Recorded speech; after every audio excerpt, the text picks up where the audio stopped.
The Candle Carrier, a short story from When the Bells Stop Ringing by Danny Ballin.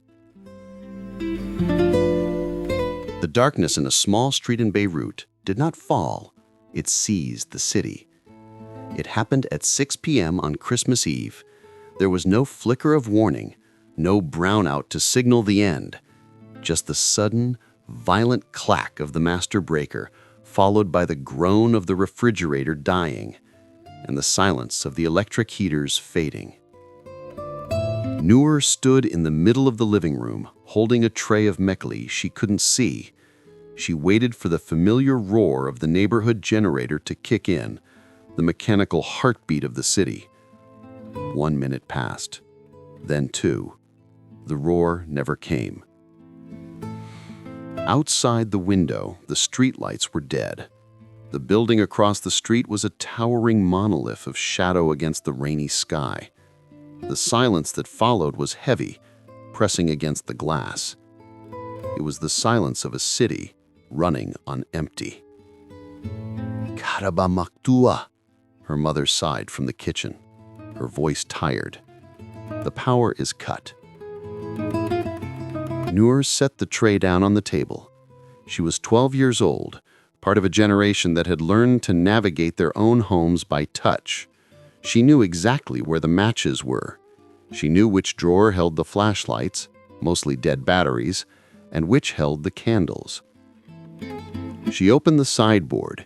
Deep in the back, wrapped in soft linen, was her grandmother's stash. Teta had passed away the winter before, but she had left behind a box of beeswax candles, thick and golden, smelling faintly of honey and incense. "For a night when the world forgets to shine," Teta used to say. Nour struck a match. The flame flared, illuminating her small, determined face. The beeswax caught, casting a warm, golden halo that pushed back the gray gloom of the apartment. But looking around the room, Nour felt a chill that had nothing to do with the temperature. It was the isolation. In this building, people lived behind triple-locked iron doors. They nodded in the elevator, but rarely spoke. The darkness would only make the walls thicker. Nour looked at the bundle of candles. There were 12. "I'm going to the neighbors," Nour announced. "Nour, no," her mother said, fumbling for her phone flashlight. "It's freezing in the stairwell. Stay here." "Teta wouldn't stay here," Nour said, simply. She grabbed the bundle and a box of matches before her mother could argue. The stairwell was a cavern. The marble steps were cold enough to seep through her slippers, and the air smelled of damp concrete and old dust. Nour climbed to the 4th floor, her candle flickering in the draft. She knocked on the first door. Mr. Haddad. Mr. Haddad was a man who wore his scowl like a uniform. He lived alone, complained about the noise of children playing, and guarded his privacy fiercely. The door creaked open. Mr. Haddad peered out. His face was a floating mask in the gloom. "What is it?" he grunted. "I don't have cash for charity today." "It's not charity," Nour said, her voice shaking slightly. She held out a candle. "It's light, so you don't trip." Mr. Haddad stared at the candle. "I have a flashlight." "Batteries die," Nour countered. "This smells like honey." He looked at her, then at the candle. He didn't take it. He just huffed and started to close the door. "Go home, kid. It's cold." Nour didn't leave. She knelt and placed the candle on his doormat. She lit it, shielding the flame with her hand until it stood tall and bright, a defiant beacon against his iron door. "Merry Christmas, Mr. Haddad," she whispered to the closed wood. She moved to the next floor, then the next. At each door she knocked. Some didn't answer. Some opened just a crack, suspicious eyes peering out. But when they saw the light, soft, organic, living light, so different from the harsh blue of phone screens, they softened. Mrs. Houri on the 3rd floor took one with trembling hands. The young couple on the second floor took two.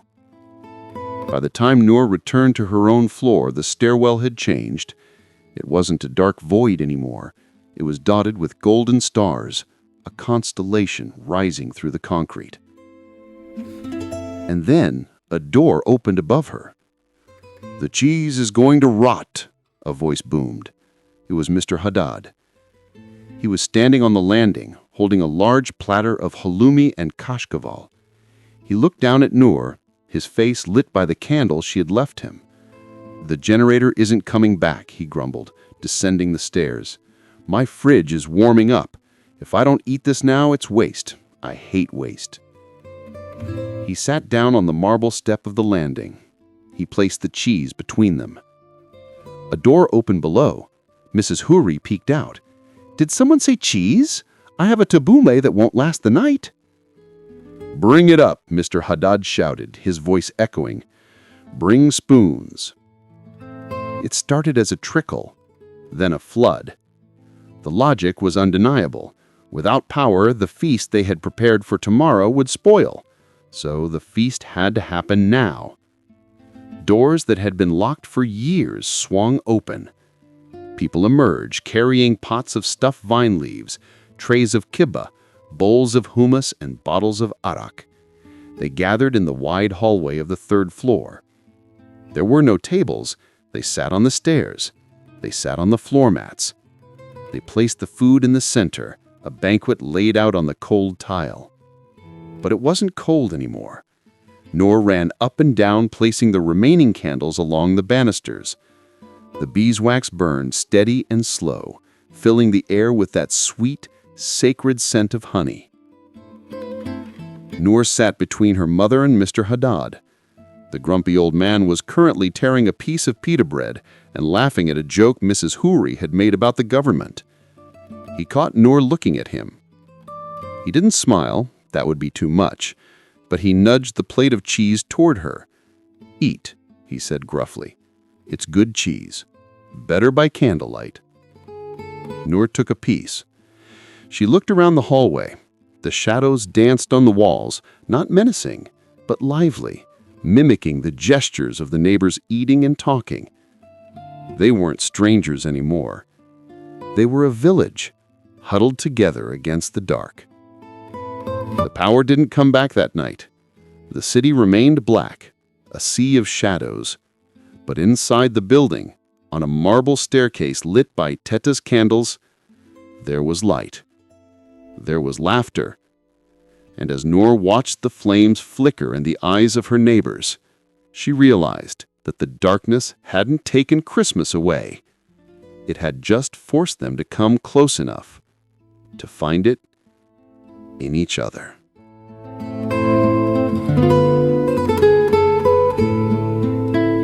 A prayer for the lights we must become. Let us speak now to the moment when the hum of the world stops. Let us speak to the sudden, heavy silence of the grid going dark. To the cities that have grown used to the shadows, where the light is a luxury and the darkness is a neighbor who moved in and never left. We are the children of the switch and the socket, and when the current fails, we feel the failure in our own chests. We retreat.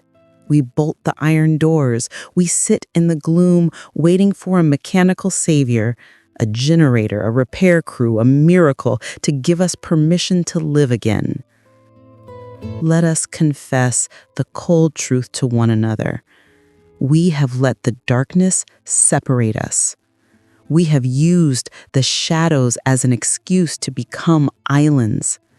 We tell ourselves that it is safer to stay behind the lock, to hoard the heat, to guard the silence. We look at the gap beneath our neighbor's door and, seeing no light, we assume there is no life worth engaging. We have forgotten that the walls between us are thin, and that the shivering on one side is identical to the shivering on the other. Let us ask for the courage to be the friction that creates the spark, to reject the paralysis of the blackout, To remember that long before there were wires and turbines, there was fire and there was community. May we be brave enough to climb the stairs in the dark, to trust that the hand knocking on the door is not a threat, but an offering. To realize that the most valuable thing we possess in the cold is not our silence, but our presence. Let us learn the lesson of the spoiling feast. What we hoard will rot. The food we save for a better day, the kindness we hold back for a perfect moment, the love we store for a time when things are easier, it will all sour if we do not share it now. The crisis is the invitation. The breakdown is the breakthrough. Let us bring our bowls to the landing. Let us sit on the cold marble steps and make them warm with our bodies and our stories. Let us discover that the true power source of a city is not the substation, but the shared breath of its people laughing in the face of the void. So let us light the beeswax. Let us light the wick that smells of memory and honey. Let us stop waiting for the lights to come back on and decide instead to be the light. May we see that the darkness does not hide us from each other. It forces us to seek each other out. And in the soft, flickering glow of a shared meal, may we find that we had everything we need to survive the night. The grid may fail. The heart must not.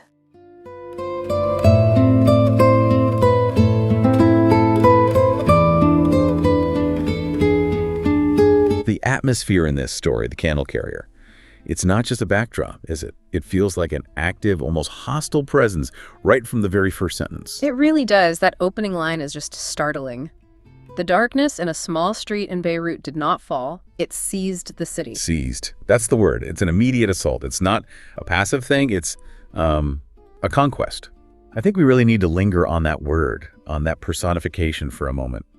When a story gives darkness the ability to seize, it just raises the emotional stakes so dramatically. It's not an inconvenience. It feels like a hostile takeover. It immediately establishes that this isn't just man versus nature. It's humanity versus this huge systemic failure. And then comes the silence.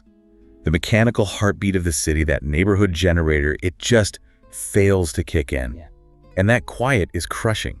It is. And the timing couldn't be worse. It's 6 p.m. on Christmas Eve, a time you associate with warmth, with lights, with family gathering. Exactly. The fridges are full, the heaters are on, or they were. Yeah. For the power to go out right then, it just amplifies the dread tenfold. It's not just a technical problem at that point, it's a psychological blow. It's like the promise of safety and celebration just gets snatched away. Yeah, and it grounds the story in a very specific reality too. You get that phrase, karaba matua, the power is cut. Right. And the mother's sigh that comes with it, it tells you everything. This isn't a shock, it's a weary, familiar routine. This is their normal.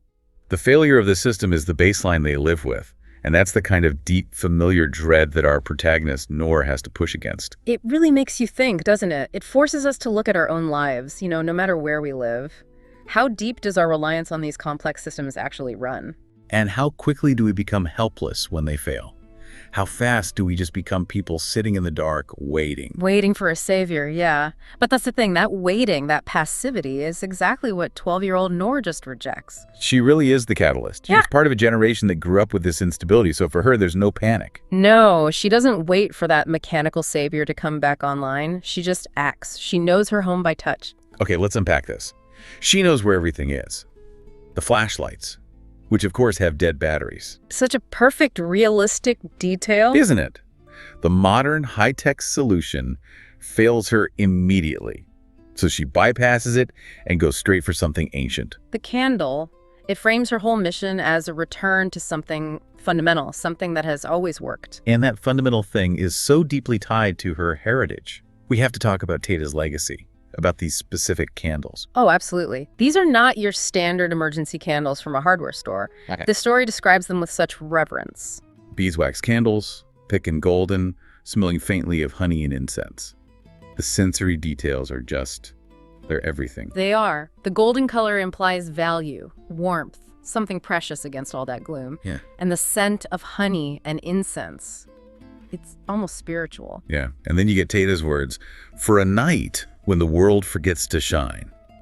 This just transforms them completely. They're not just for light. They're like a spiritual offering, a prophecy being fulfilled. They were saved for this exact moment of profound failure. So when Nour lights one, she's not just making light. She's carrying on her grandmother's wisdom, her resilience. It's a transmission of generational knowledge. Yeah. But then, once the candle is lit in her own apartment, she realizes something else. Yeah, the physical cold isn't the real problem. The real chill is the isolation. Yeah. The neighbors hiding behind their triple-locked iron doors. People who nod but never really connect. That's a huge pivot in the story. The physical darkness just exposes the social darkness that was already there. It makes those existing walls feel thicker. So the crisis isn't the lack of Karaba, the electricity. It's the lack of connection. Exactly. All those modern conveniences, the locked doors, the private generators, they gave everyone the illusion of self-sufficiency. They allowed people to be comfortably isolated. And when the power goes, that illusion shatters, and the social distance becomes unbearable.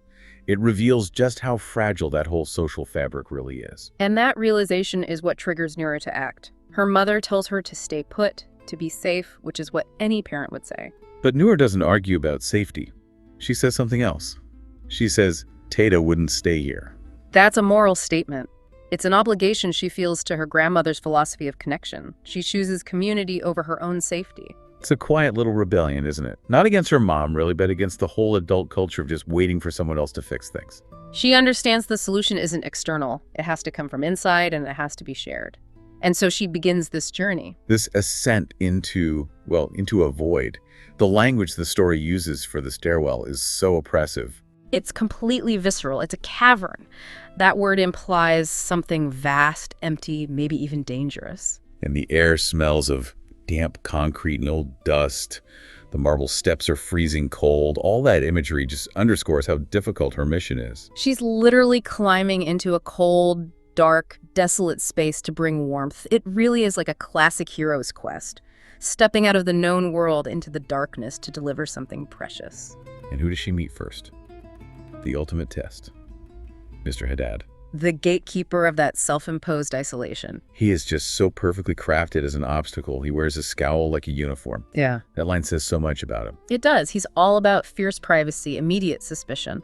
When he finally creaks the door open, his first assumption is that she wants something from him. I don't have cash for charity today. He immediately defaults to this transactional defensive language. That line is so key to the whole story. It forces Nour to redefine what she's doing. And her response is just brilliant in its simplicity. It's not charity, it's light, so you don't trip. She completely reframes it. It's not a handout. It's a shared, practical necessity. It's about communal survival, not his personal finances. He can't just dismiss that. He tries, though. He says he has a flashlight. But she has the perfect comeback, appealing to both utility and something more. Batteries die. This smells like honey. She contrasts his cold, dead technology with her warm, living heritage. But the moment that really breaks through his defenses isn't words. It's what she does next. That's the most powerful visual in the whole story, I think. She places the lit candle on his doormat. She doesn't ask. She doesn't wait for permission. She shields the flame with her hand, and it becomes a defiant beacon against his iron door. It's an act of quiet moral invasion. He literally slams the door on her, but she leaves the light behind anyway. It's a non-negotiable gift. He has to live with it, even if he stays behind his wall. And her final line to him, just a whisper, "Merry Christmas, Mr. Haddad," against that cold, shut door. It's a blessing given with no expectation of getting anything in return. That is the absolute essence of the holiday spirit right there. And from that one act, we see the ripple effect. Yeah, we follow her through the building, and the responses are all different, which makes it feel so real. Some people are suspicious. Like Mrs. Cowrie, taking one with trembling hands. Maybe she thinks it's a trick or that she'll owe something later. But the young couple takes two. The cumulative effect is what's so incredible. It transforms the entire building. The story uses this amazing imagery. The stairwell goes from being a dark void, that word suggesting total nothingness. To being dotted with golden stars, a constellation rising through the concrete. A constellation, it's beautiful. It's taking this cold, functional, concrete place and redefining it through these tiny individual acts of sharing. That analogy is perfect, because what is a constellation? It's just a bunch of separate distant stars, but when you see them together, they create a meaningful pattern. She didn't light up the whole building herself. She just provided the individual sparks. And the community's light turns that architectural void into a shared, beautiful space. The darkness that sees the city is now being pushed back by this human constellation. Yeah. But the real breakthrough, the moment the walls truly come down, it doesn't come from a sudden wave of goodwill. No, it's driven by something far more practical and relatable. Here's where it gets really interesting, because the big emotional shift is triggered by something so logical and unromantic. Mr. Haddad comes back, but he's not a changed man, not yet. He's motivated by his hate of waste. His booming voice just echoes through the stairwell. The cheese is gonna rot. And that's the genius of the story's realism. If he'd come back weeping about his loneliness, it would have felt cheap. But this is completely in character. He's rigid, he's logical, he can't stand the idea of his perfectly prepared feast going bad. That's the one crisis he can't handle alone behind his iron door. So he has to externalize it. It's the perfect, non-emotional excuse for community. He can't invite them in to cure his loneliness, but he can invite them to save his cheese. His halloumi and his kashkaval, yes. And the story lists all the specific foods, which really grounds the moment. Let's talk about that spoiling feast for a second. It's not just a quick meal. We're talking halloumi, kashkaval, tabbouleh, stuffed vine leaves. Kibbeh, hummus, bottles of arak. This is a serious holiday celebration. The kibbeh alone, it takes hours of work. Exactly. This is a feast that was meticulously prepared for tomorrow, for a private family gathering. The sheer scale of the potential waste is what drives him. And that logic is irresistible to everyone else in the building. Yeah. Because they all have food that's going to spoil too. The crisis becomes the invitation. That's the key. The breakdown of the power grid forces them into an immediate common action. And the result is just stunning. Doors that have been locked for years swung open. The walls literally come down, not because of a moral lecture, but because of food. And they all gather on the cold tile and marble steps. There's no formality, no tables, no proper plates. That physical closeness, shoulder to shoulder on the cold floor, sharing food, it strips everything away. It brings them back to this primal state of community. They become a village, huddled together against the dark. The lack of power has, ironically, created the warmest moment of the entire holiday. And then we get that beautiful, subtle moment with Haddad. The emotional climax for his character. He's laughing at a joke Mrs. Khoury tells about the government. Or the story says he's booming with laughter. It's this huge release of tension. And he sees Nour watching him. He still doesn't smile because he's still Mr. Haddad. But he nudges the plate of cheese towards her. That tiny gesture. That nudge is everything. It's an apology, a thank you, a welcome, all rolled into one gruff, simple action. And what he says is just as profound, in its own way.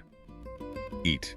It's good cheese. Better by candlelight. Better by candlelight. He's not just talking about visibility. He's admitting that this experience, this shared improvised meal, is better than the private, perfect one he had planned. He validates the whole thing. So in the end, the generator never comes back on. The power stays off. Huh. But inside the building, there was light. There was laughter. The physical void of the city is still there, but the internal social void has been filled. Which brings us to Nour's final realization, the real core of the story. The darkness didn't take Christmas away from them. It had just forced them to come close enough to find it in each other. That's the universal message, isn't it? It transcends any specific religion. The true spirit of the holiday connection, kindness, was only found when their normal routines were completely stripped away. And this conclusion is just so perfectly reinforced by the prayer that follows the story, the prayer for the lights we must become.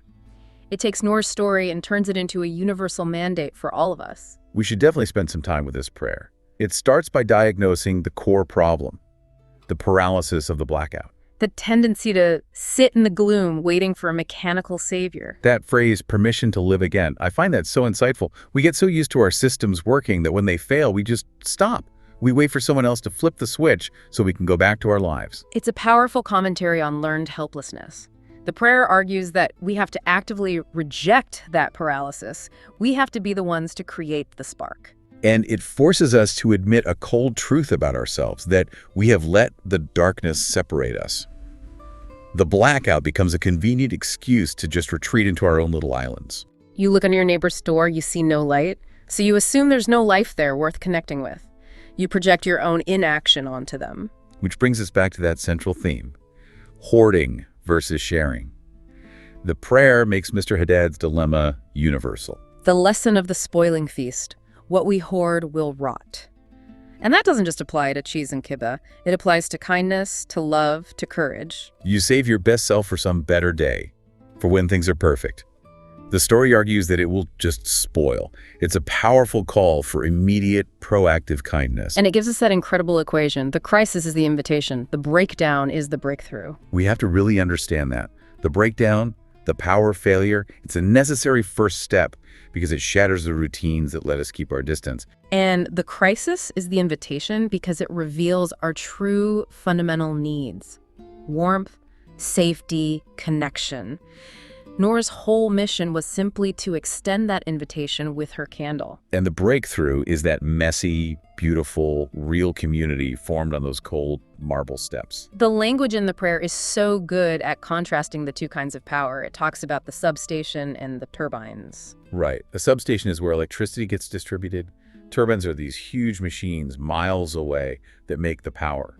They're symbols of this vast, impersonal, and vulnerable system. Totally beyond our control. Yep. But then the prayer reframes the whole idea of power. It says the true power source of a city is not the substation, but the shared breath of its people laughing in the face of the void. The shared breath. It's intimate, it's decentralized, it's something we can generate ourselves right now. Laughter becomes an act of creation. They're turning their shared frustration with the government into shared warmth. They're proving that the failure of political systems can't crush their human connection. Let's quickly touch on some of that challenging language. We've talked about gloom and void.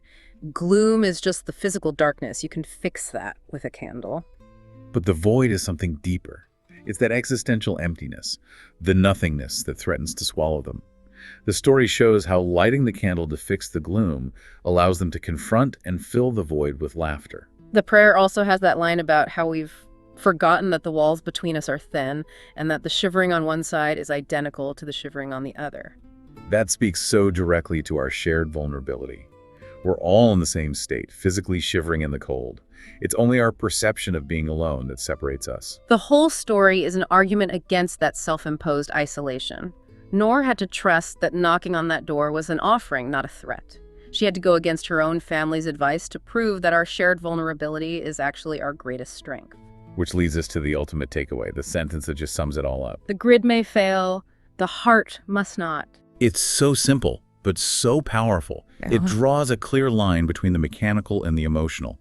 Our systems will fail. They always do, eventually. But our capacity for connection, for kindness, that's the one thing we have to protect. That's the one power source that can't be cut off unless we choose to. That's a lesson for life, not just for a blackout. The grid could be your job, your health, or relationship. The story is saying that when any of those things fail, that's your cue. That's the invitation to be the light. It gives such a beautiful, universal meaning to the time of year, too. Christmas Eve is about finding light in the darkness, and they did it, just not in the way they expected. Nour's whispered, "Merry Christmas," to Mr. Haddad's closed door, unlocked the true meaning of the season for everyone.